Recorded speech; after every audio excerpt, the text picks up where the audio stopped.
Alors la responsabilité des dirigeants face à la kyrielle de régulation qui est en train d'arriver dans les entreprises, ça a déjà commencé à partir du Grenelle de l'environnement où tout s'est accéléré. Ça montre une chose, ça montre que le marché n'a pas su réguler tout seul la prise en compte des externalités négatives produites par les entreprises dans le cadre de la création de valeur économique et qu'il a fallu que le régulateur y mette son grain de sel pour faire en sorte qu'on continue de créer de la valeur, mais en maintenant autant que faire se peut le bon fonctionnement des écosystèmes et la régénération des ressources. Donc il était temps d'avoir cette régulation, parce qu'en fait, il n'y aura pas de business viable sur une planète qui va devenir une étuve. Et donc je pense que les industriels commencent à le comprendre maintenant, c'est bien, c'est une bonne chose. Et tout l'enjeu, ça va être de digérer le plus vite possible toute cette régulation, de manière à ce que ce soit positif pour la reconfiguration des modèles économiques des entreprises, parce que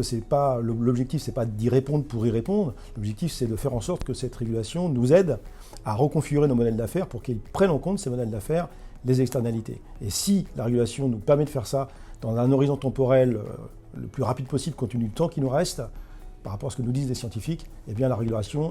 aura produit son effet, et c'est ce qu'on souhaite. Cette responsabilité des dirigeants, c'est de conduire aussi un changement, de conduire une trajectoire vers, on va dire, une économie à la fois décarbonée et durable. Et donc pour leurs entreprises, pour leurs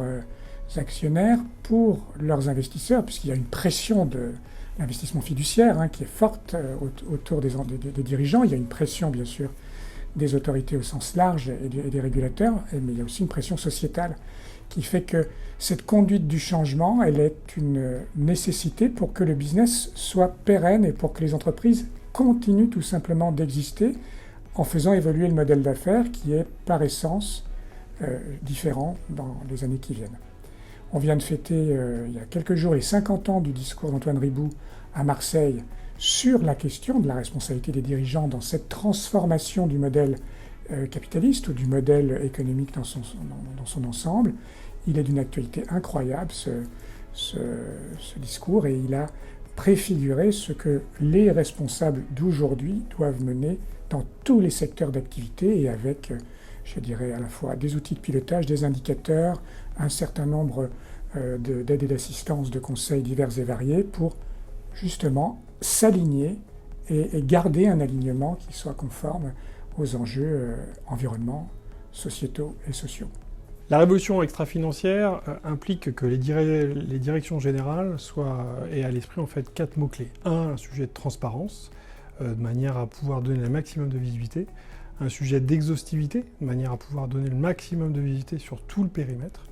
Mais aussi une problématique d'ambition, de manière à pouvoir faire face aux enjeux auxquels on doit faire face sur tous les sujets de biodiversité ou les enjeux climatiques. Et enfin un sujet de modestie. C'est-à-dire qu'on a bien vu par le passé qu'il fallait éviter de faire du greenwashing, il fallait éviter de prendre des positions qui pouvaient être challengées par la suite, ou pour lesquelles on pourrait accuser les dirigeants sur des ambitions qui n'ont pas été livrées. Donc c'est fondamentalement ces 4 grands sujets qui doivent être gérés avec équilibre, en fait, pour éviter des risques, d'une part, mais aussi faire face aux grands enjeux, puisqu'on peut très bien être jugé par son inaction, mais aussi en fait parce qu'on n'a pas eu des ambitions suffisamment grandes.